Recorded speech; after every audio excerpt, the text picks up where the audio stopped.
So I wanted to talk about the testing system we are now using for I think months now, and I think it might work knowing it a better. It it, uh, it might give better insights, and understanding it and the goals behind it may also help us to use it better. So how it was uh, supposed to be used, or etc. So originally my goals was to so I haven't I didn't want it to so I went best effort way. So I wanted something which might be better than the patch files, because that's looks a bit weird. I have written some tools to upload patch files to the Jira, so it might be better off to just use something else. I had problems reproducing the issues with the old systems. I wanted to improve on that, and we also had problems because of noise, and I wanted to end up with a solution which is using products of existing projects. So one thing I wanted to include is moving to GitHub PRs, and because that's easier. So you are just pushing a new commit to a branch, and voila, it works. So it's wonderful. The point when I seen that this could probably work is when I've get to know Kubernetes a bit better. It opened up possibilities to even scale down the system when it's not in use, and it provides a very good isolation capabilities, which are very useful during testing, or at least I think.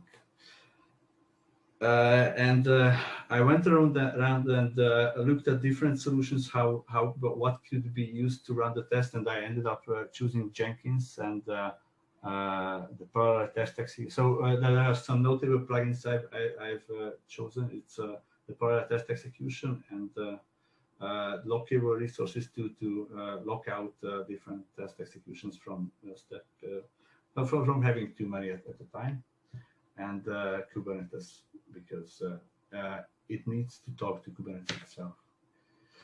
And to further reduce the noise itself, it also has as an Artifactory instance in the Kubernetes cluster, which enables us to not pull artifacts from the root repositories, which might have network impact, but that I don't really care about network impact. It's lower to get data from the source, but if we have it in cache on the cluster, that's the best. This has a positive and a negative side as well. So the positive side is that now we are caching stuff, and the negative side is we may need to change the configuration of this Artifactory instance from time to time, but it also enables us to use releases in staging state in a GitHub PR, and I could help you do that, but yeah, it's something we can do. And we also have, I've also used the Hive DevBox, which is a project I'm using to develop Hive itself. And it's an environment. All things are running, and of course, the most important part is where all of these logics are recorded is a Jenkins file. Okay, so what are we running on Kubernetes right now? We are using the Google Cloud platform, and we are on the Google Kubernetes Engine stable channel, and we have two node tools, and one of them is the core, which runs the basic services, and the Jenkins, the artifact, and some file synchronization service, and the other tool is contains more beefier nodes, and it can scale up from 0 to 8 nodes, and those are the nodes which are being used to run the test themselves.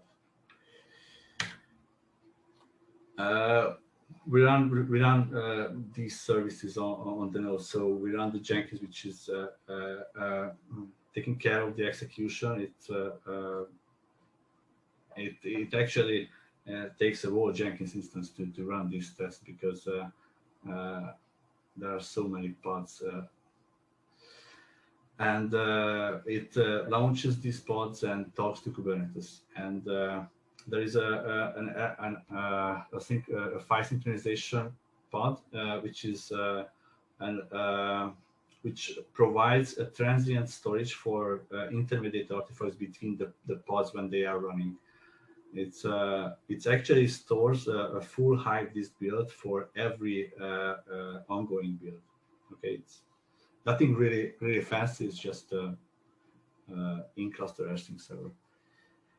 Okay, and then we have the Artifactory instance, which just caches the artifacts and decouples us from the external servers. And we have all those Hive pre-commit worker pods, which are running the building Hive and running the tests, and they are also have Docker in Docker configured, so we can use Docker in our tests, which is a very useful thing. Okay, so we have two important jobs. One of them is the pre-commit job, which is checking the PRs.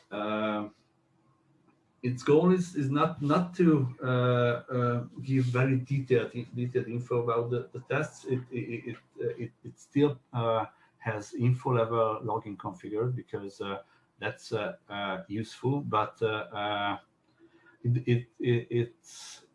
it doesn't have debug logs for because that's huge. So even with this info level logging, we are hitting a surefire bug. So enabling debug logs will definitely make that more frequent.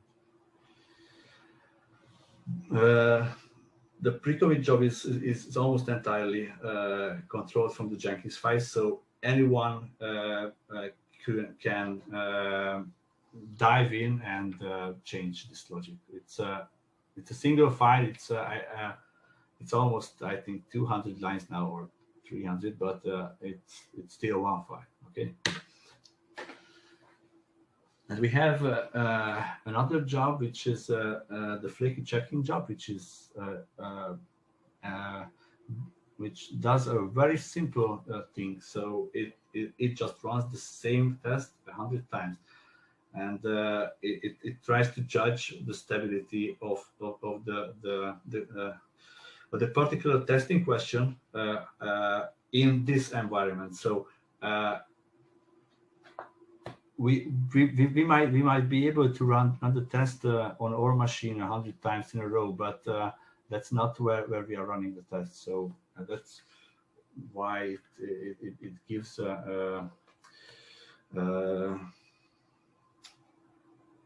it gives a better point of view about how stable the test is there. And its alternate goal is to give as much useful information about the failing test as possible. So this does configure debug logging, collection, and etc. So, or it should. So this is where we should configure enabling more debug stuff if we have any. Okay, so what happens in a nutshell during a pre-commit run is when the PR is changed, open pushed, or the PR is closed and then opened. The GitHub servers will emit an event to the Jenkins instance, which in turn starts the PR checker job, and the Jenkins file is being read from the pull request branch. So if we are about to change the Jenkins file, it will be reflected in your pre-commit run. That might be important if you would do that. But to limit the parallelism on the system, there is a lock which has about 6 available. It's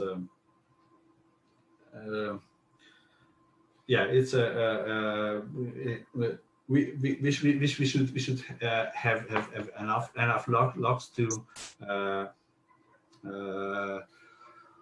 run the system, so doesn't have free slots, etc. But not too many to have a lot of them just running. So that would, that wouldn't be that good.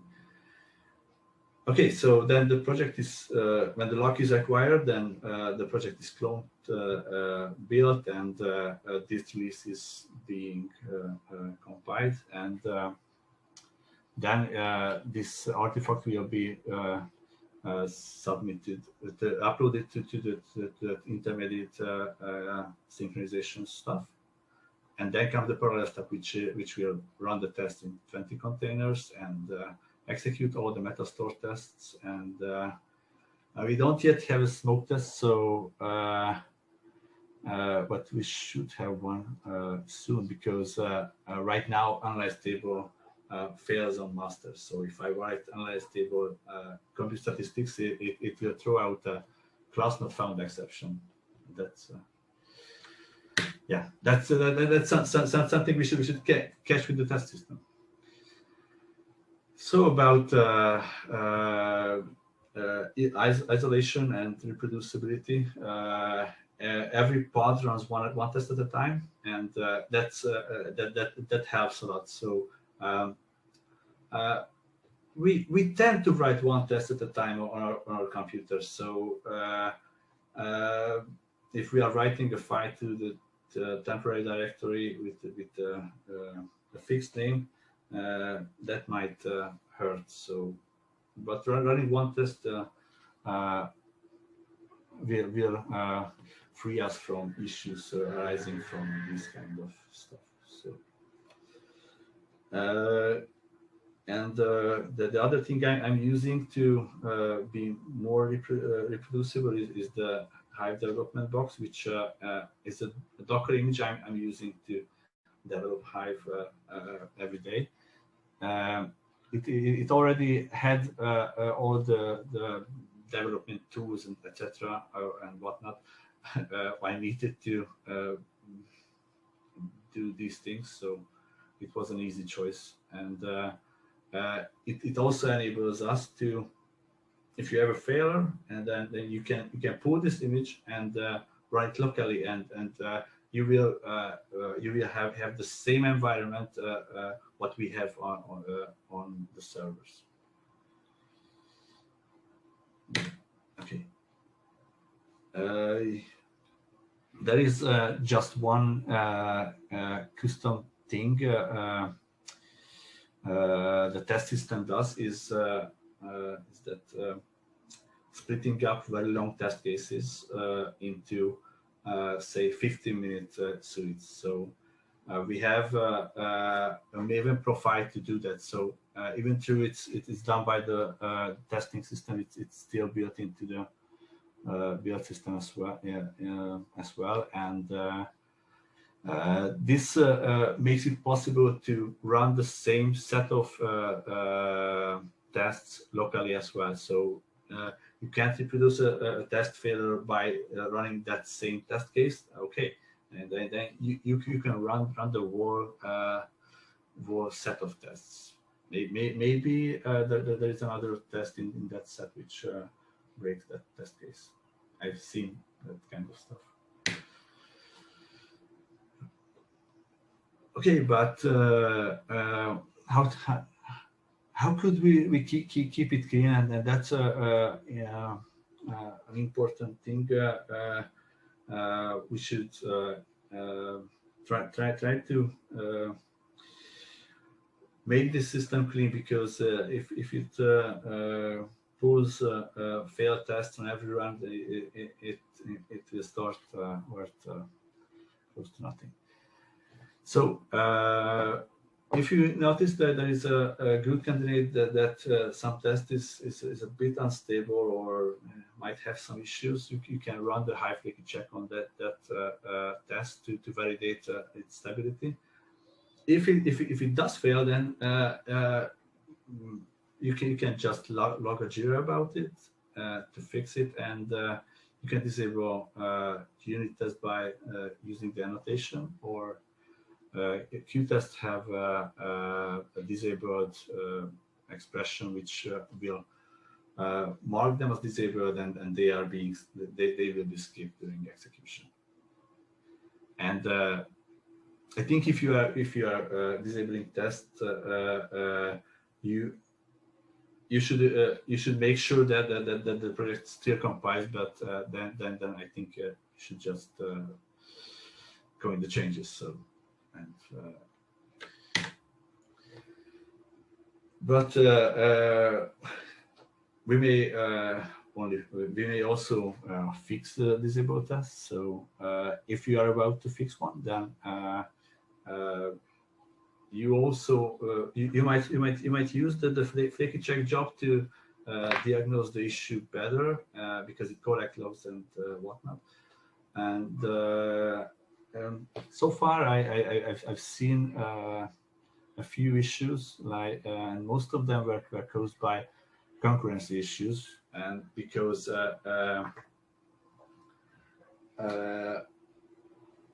why these tests are executing. So imagine that these nodes are executing 6 pods at a time. So that means I think 6. But that doesn't matter. So they're executing six pods at a time. Each pod is running some kind of Hive tests, and some of them are reading files, some of them are giving a hard time to the CPU. This will induce strange situations. So if you have asleep, then the thing you are waiting for might not happen, because this environment may cause unfavorable scheduling. So yeah, so that's the issues we may see. So, and before any moving back any tests, please do run a flaky check to prove that the test is healthy again. And yeah, it's good to see tests being enabled back. I would like to thank everyone who have already done that. Okay, and I wanted to mention this because it's doesn't really it's connected to this thing, but not that closely. So we have assigned by files stuff. This is implemented as a GitHub action, but that doesn't really matter. So it's basically a very simple thing. If you write down path expressions, then you will get assigned for those when those files are changed. he will be assigned as a reviewer. And I think this is very useful if you would like to keep an eye on some part of the project. So something like the drift interface, or I don't know. Or when we get first-time contributors, they don't really know where to look for reviewers. So it might help them a lot that they see that someone is assigned. So yeah. If you would like to try it out, we have its configuration file under GitHub as files, and it's a simple thing. And what we still miss is I think from smoke test would be great. So some real some real world commands which are run on the full-fledged Hive server 2, which could be run in these kind of environments. So we should also scan all the PRs periodically, which could enable to also close all PRs. I had to manually increase the disk size behind the Jenkins because yeah, we are not yet cleaning up after this after some time. So. And the more table test set could really help us not run the same PR 3-4 times before it gets in. Making the test set more stable will also reduce turnaround time, because other people will not run the tests that frequently. Okay, so where these things are living. So the Jenkins file is living at the Hive root directory. That's easy to find. I have a GitHub project for the Hive test cube stuff. It's really just a repo collecting all these kind of random stuff. So it has a few Docker image descriptors, Kubernetes stuff, and yeah, that kind of thing. And I have the Hive DevBox, which is used during execution. There is a executor labeled image uploaded to Docker Hub, and that's the image being used by the system. And I have some further utilities in the Hive toolbox if you really want to give some time. So, okay, thank you guys for listening to this. I don't know how would we want to. So I think we could have a few questions here, or we can have at the end. So.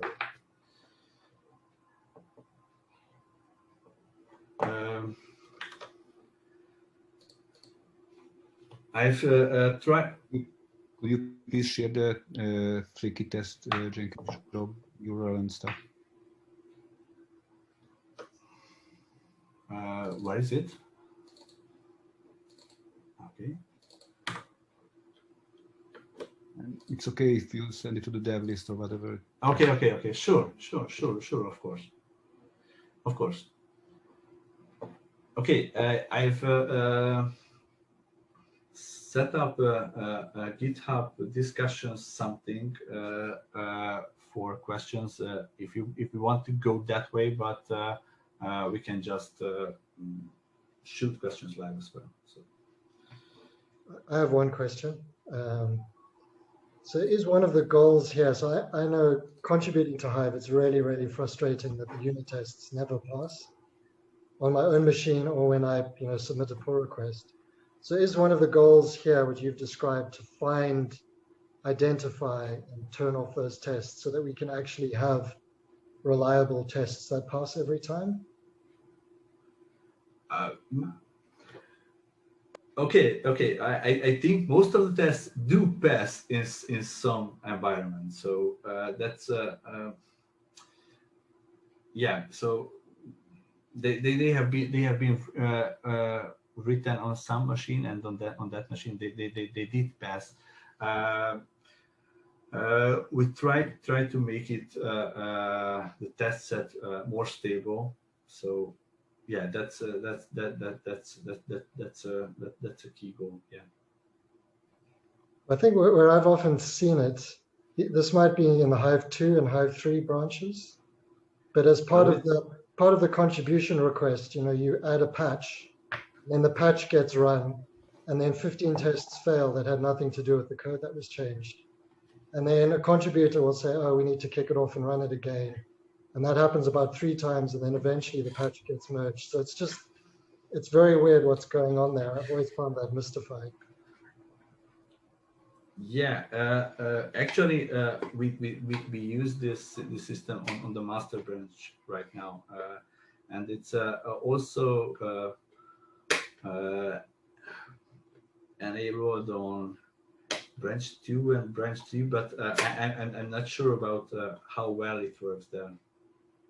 But since we have a master first policy, if you do submit your patch to master and it get merged, then it could be backported to branch 2 and 3. I think it's we may only backport it to branch 3.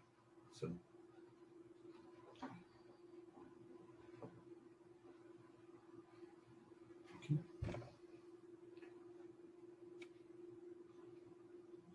Okay, I think if we don't